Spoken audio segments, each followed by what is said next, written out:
Ladies and gentlemen, welcome back to Front Page Esports. I'm Rob Flax. I'm joined by Frank Sindelarino. You guys know the drill. And we got some breaking news for you guys right off the top. We got some breaking Dr. Disrespect updates. Frank, where we at right now? Yeah, so we mentioned Dr. Disrespect being banned from Twitch.tv. I want to say about a month ago at this point. It's been a while since we saw Doc stream last. And a couple weeks ago, he put out a little teaser video, which pretty much is where he was saying it was out of his control, but in Doc fashion. And I'll throw that on the screen. And maybe actually we'll cut in a little bit of the audio from the song here for you as well.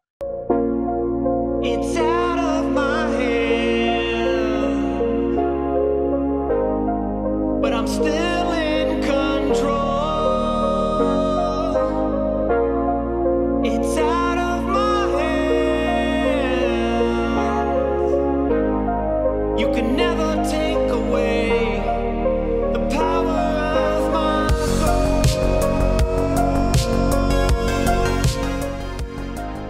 But nevertheless, today he also put out another song, pretty much another I'm still here, but I can't do much about it. But the biggest news that coming out of today is that now on Dr. Disrespect's YouTube page, you can join as a member of the Champions Club, which is a subscriber group for $5 a month, which is something obviously you can do on Twitch. But now we're seeing it on YouTube. However, YouTube and Facebook Gaming have both reached out, given messages to Slasher, a notable reporter in the esports scene, and they both said that they have not extended a partnership offer to Dr. Disrespect, but he is allowed to stream just as a creator on their platform. So we might see the return of Dr. Disrespect soon here, Rob.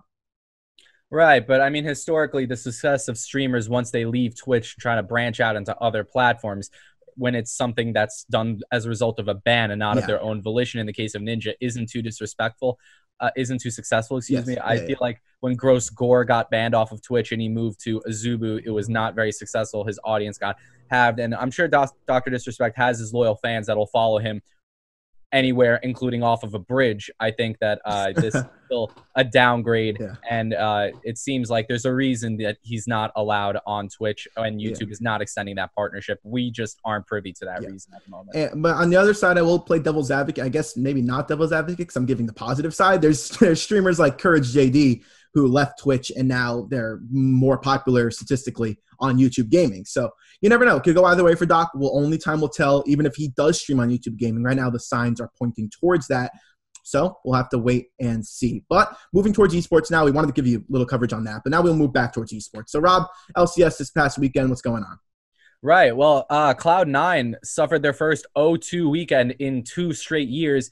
They fell to TSM. They are now solidly in 3rd place, and TSM just had an amazing game. Broken Blade on that Irelia into the Licorice Kennen matchup, absolutely destroying Doublelift on the Caitlyn, going for a full damage build, not even itemizing attack speed early into the game, just absolutely demolishing Cloud9. And now TSM is looking like this top-tier team. They really took this game seriously. They seem to have regrouped from their middle-of-the-pack performance earlier in the season, and they're heading into that playoff cutoff looking very strong. They're definitely in a position to challenge Team Liquid, who's currently standing at 1st. So after like 3 weeks of Team Liquid and Cloud9 being basically tied for 1st place, we're now looking at Cloud9 in that 3rd place, and TSM looking like they're going to be the ones that are going to be contesting Team Liquid. A real big improvement on the side of TSM. Just a very fun game, high-level play to watch. And top 3 teams in LCS now are Team Liquid, TSM, and Cloud9, and it's going to be a very competitive season moving forward from that. Lots of fun. Very happy with their performance, and I'm sure TSM is as well. So you mentioned those are the top 3, but everyone does those goofy tier rankings online.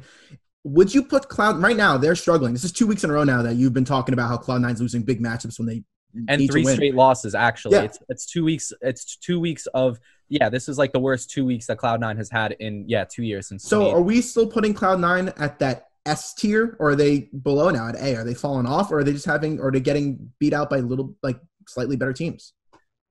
Yeah, well, they seem to be beating so once they actually get into game, they seem to be losing, but there seems to be a deeper problem in terms of drafting picks and building compositions that just they're not winning with.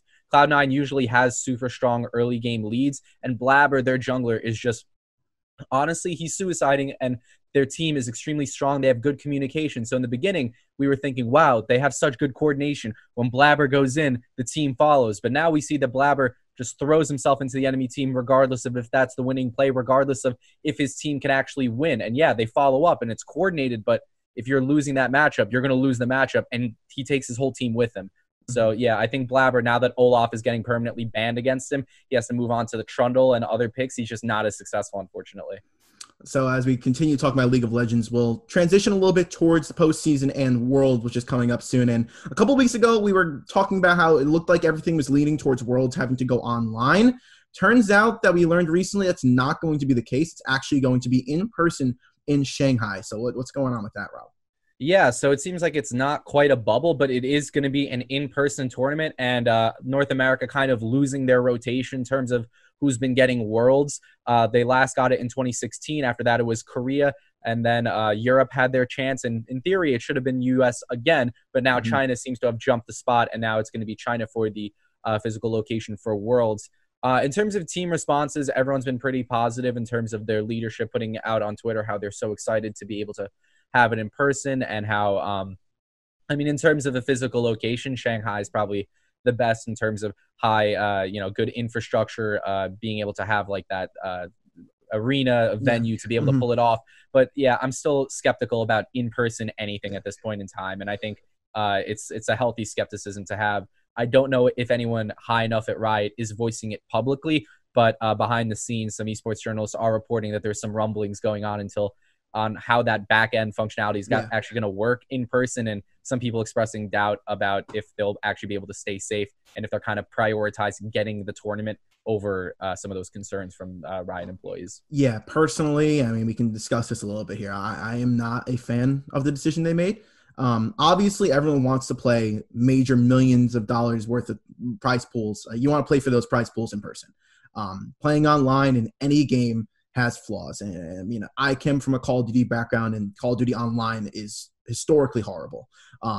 And I'm sure League of Legends isn't great either. And it goes for every game. Online just isn't the best. But right now, unprecedented times. Hopefully after this year, we won't have to worry about this kind of situation for a long, long time. I just think 1 year is not – I just don't think it's worth it. I think that everything should be online for this year. If you're not doing the really strict bubble system, which they may, there hasn't been a lot of information. And one thing, we were going through press releases, they don't use the word hub or bubble. Like, they're very specific not to use that word. Like the NHL uses hub, the NBA is using bubble. They're not using that word, and that's the only method that's been 100% working. The NBA has 0 positive tests, NHL 0 tests positive. Unless they're going to implement the bubble and hubble and say that they're going to do that, I don't see why we should be doing this in Shanghai. And I understand not doing the tour around China. They said they're not going to do the tour around China. It's just going to be in Shanghai. But still, I mean, I guess that's a hub in nature, but I just think it's a risk not worth taking personally. Sure, and with travel restrictions, well, I'm sure that certain athletes can get that exception. That's how teams have been practicing around the world. Esports athletes historically have had trouble getting governments to recognize their visas and granting them those exceptions for travel during normal circumstances when there isn't a pandemic. So again, hopefully those teams can actually make it there, and we don't have a situation like in 2015 Worlds where a bunch of European and Korean players had to basically swap subs and build new teams on the fly just to be able to have a competition while they were waiting for those work visas to come in, and basically dropping games in those quarterfinals until their actual roster was able to make it into the semis. Some teams never made it to the semis with their actual roster. Hopefully that's not a situation that's going to play out in Shanghai. Yeah, and also with the LCS going Worlds online, they, like you mentioned, that they're pushing the North American Worlds back to 2022, with China getting a full Worlds next year in 2021. Also, maybe it's selfish being North American to say that I wish that North America would have theirs next year, like planned. I think North America is growing in terms of League of Legends. It has been. But at the same time, like, growing the game even more, having the World Championship especially with the popularity esports has now compared to 2016 when the last time we saw Worlds in North America, I think it would have been great. And I mean, in 1 year, it may not be the biggest difference, but I would have liked to see them give North America the Worlds that they were quote unquote promised, I guess, in 2021, personally. Absolutely. Yeah. Because if you look at esports and you look at the numbers, China, Korea, they're huge numbers, but they're kind of steady numbers. North America is really where all those venture capitalists, all that money from those established sports franchises went into, because that's kind of, it's a passionate fan base, but it's relatively untapped, especially considering when you compare it against actual total North American viewers of North American sports events. Everyone loves using those global totals for esports viewership when comparing to, say, the Super Bowl or the World Series. But if you actually stacked up North American viewers versus North American viewers in those exact same series, you would see that it's significantly down. And so they wanted that expansion. Now's the best time for it, other than the pandemic, of course, and North America would be where that growth could happen, where you could convert as many new fans to these esports as you could. But yeah, I guess we're going to have to wait our turn. But again, if the product is strong enough and the brands are loyal enough, then a 1-year delay also won't be the end of the world. Always time for growth, I feel. And and we wish nothing but the best to everybody participating in Worlds and Riot for setting it up. But obviously, we want to see it succeed. We have our worries, but everyone will have, I'm sure they've went through all the situations in their head as well. So we'll keep you covered on that. Transitioning now into the Overwatch League. Kind of an interesting storyline coming out of this past week, and a lot went down on Monday for one team in the Overwatch League, and I guess you can say that nothing's really going right for them. And that team is the Dallas Fuel. If you don't know who the Dallas Fuel are, they are the Overwatch League franchise for Envy Gaming, a very popular top-tier competitive gaming organization with teams in CSGO. Historically, they started in Call of Duty. I think they may even ventured into League of Legends here a while back. But nevertheless, top-tier competitive gaming organization. And going into the year under head coach Aaron Arrow Atkins, the Fuel were looking to bounce back and truly become a contender. They haven't been higher than 10th overall in the league coming into the 2020 season, and they knew that they needed a change in order to shake up the culture and really take strides as a franchise. So they made a trade going into this year, sending two-time All-Star main tank OG to the LA Gladiators in return for superstar prodigy damage player Decay.